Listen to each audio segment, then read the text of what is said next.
प्राचीन काल की बात है।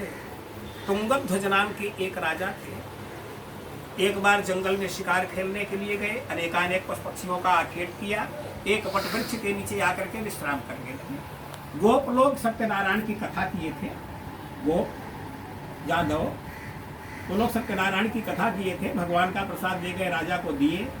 राजा ने भगवान का प्रसाद वहीं फेंक दिया, भगवान को प्रणाम भी नहीं किया, अपनी राजधानी को वापस चले। अपनी राजधानी में आकर के देख रहे हैं तो राजा के जितने पुत्र थे, रानियां थी, हाथी घोड़ा नौकर चाकर सब मरे पड़े। राजा को बड़ी चिंता हुई कि हमारे जाने के बाद कौन आकर के सबको मार दिया और सब कैसे मर गए।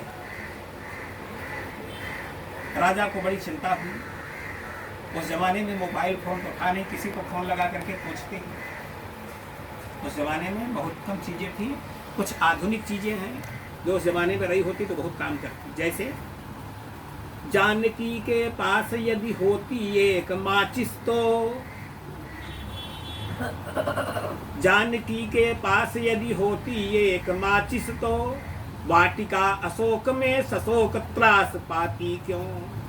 फायर ब्रिगेड होता यदि लंकापति रावण के पास, तो सोने की लंका इतनी जल्दी जल जाती क्यों।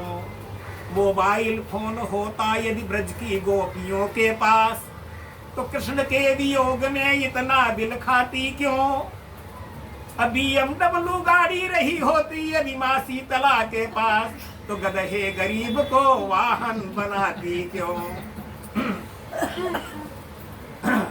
तो कहने का मतलब उस जमाने में कुछ चीजों का अभाव था और आज आप भाग्यशाली हैं जो ये सब चीजें आई। तो मैं बोल रहा था कि छोटी जात के लोगों का प्रसाद त्याग करके जब राजा चंद्रकेतु अपने नगर को आते हैं, सब मरे पड़े हैं, तो विद्वानों से मंत्रणा करते हैं। विद्वानों ने कहा राजन जिसका सारा पुण्य नष्ट हो जाता है, उसके कुटुंबी जन, उसके सारे लोग एक साथ मर जाते हैं। फिर क्या करना चाहिए? कहा जिस भगवान जो कष्ट देता है उसी से क्षमा मांगनी चाहिए। क्या आपने गलत किया था? बोले महाराज मैं शिकार खेलने के लिए गया था। क्षमा तो मुझे कुछ याद नहीं है, वर्तमान कुछ याद है। छोटी जात के लोग कोई पूजा किए, प्रसाद ले आए, मुझे दिया, हमने प्रसाद वही फेंक दिया, भगवान को प्रणाम भी नहीं किया और चला आया। विद्वानों ने कहा राजन इससे बड़ा अपराध क्या हो सकता है। छोटी जात और बड़ी जाति भगवान के प्रसाद में नहीं देखा जाता। भगवान का प्रसाद भगवान का प्रसाद है, चाहे किसी के यहाँ का। अगर आपको नहीं खाना था तो लेना नहीं चाहिए, और लेकर के फेंक देना अपराध की श्रेणी में आता है। आपने भगवान का अपमान किया है। आप जो गलती हो गई महाराज तो हो गई, आगे कैसे किया जाए। कहा चल करके उन्हीं छोटी जात के लोगों से पूछिए, जो पूजा उन लोगों ने की थी वही पूजा आप भी जंगल में चल करके वहीं करिए। भगवान से गलती मानिए, हो सकता है कि आपका पुण्य पुनः वापस हो जाए। राजा ने जा करके जंगल में ग्वाल बालों से पूछ करके सत्यनारायण की कथा को किया, भगवान से गलती मानी, लौट करके आए, देखे तो कोई नहीं मरा है, सब अपने काम में लगे। कहने का अभिप्राय है कि कभी भी भगवान के प्रसाद का, भगवान का, अपने गुरुजनों का, अपने बड़ों का, अपने माता पिता का अपमान नहीं करना चाहिए। इस कथा से हमें यह सीख मिलती है। ठीक है। गणेश जी की पूजा सबसे पहले क्यों होती है और किसी भगवान की पूजा सबसे पहले क्यों नहीं होती? गणेश जी ने पृथ्वी की परिक्रमा नहीं करी, सब देवता पृथ्वी की परिक्रमा करने चल दिए। उन्होंने कहा पृथ्वी से बड़ी तो माँ है और आकाश से बड़ा पिता है, हम चलते हैं माता पिता की परिक्रमा कर लेते हैं। माता पिता की परिक्रमा करके गणेश जी अग्रपूज्य होते हैं। हम आप क्या करते हैं? माता पिता को अनाथाश्रम, वृद्धाश्रम, ये सब क्या है? कभी मैंने किसी मूर्ख के माँ बाप को नहीं देखा इन आश्रमों में। बड़े बड़े IAS, IPS, डॉक्टर और इंजीनियर, इनके माता पिता को वहां की सेवा देते हुए हमने देखा है।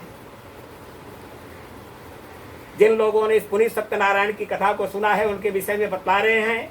सबसे पहले काशी के सतानंद नाम के महाराज ने सत्यनारायण की कथा करी थी। दूसरा जन्म हुआ, सुदामा नाम के ब्राह्मण हुए, भगवान कृष्ण से मित्रता रही, 2 लोक के मालिक बने, सुदामापुरी में रह करके मोक्ष को प्राप्त किया। नंबर 2 सत्यनारायण स्वामी का पूजन लकड़हारे ने किया था। दूसरा जन्म हुआ श्रृंगबेरपुर में निषाद राज केवट हुआ। भगवान राम 14 वर्षों के लिए जब वन जा रहे थे, अपनी नाव में राम लक्ष्मण सीता को बैठा करके गंगा नदी पार करा करके और भवसागर पार उतर गए। नंबर 3, सत्यनारायण स्वामी का पूजन उल्कामुख नाम के राजा ने पुत्र की कामना से किया था। दूसरा जन्म हुआ, दशरथ नाम के राजा हुए। दूसरे जन्म में भी पुत्र का अभाव रहा, लेकिन पुत्रेष्टि यज्ञ से 4 पुत्रों का जन्म हुआ। भगवान राम स्वयं ब्रह्म जो है उनके घर में प्रकट हुए, ब्रह्म का दर्शन किया, ब्रह्म का बाल लीला का पूरा जो है सुख प्राप्त किया। दशरथ की अकाल मौत हुई, फिर भी मोक्ष को प्राप्त की, क्योंकि ब्रह्म का दर्शन किया था। नंबर 4, सत्यनारायण स्वामी का पूजन वैश्य ने किया था। दूसरे जन्म में मोरध्वज नाम का राजा हुआ।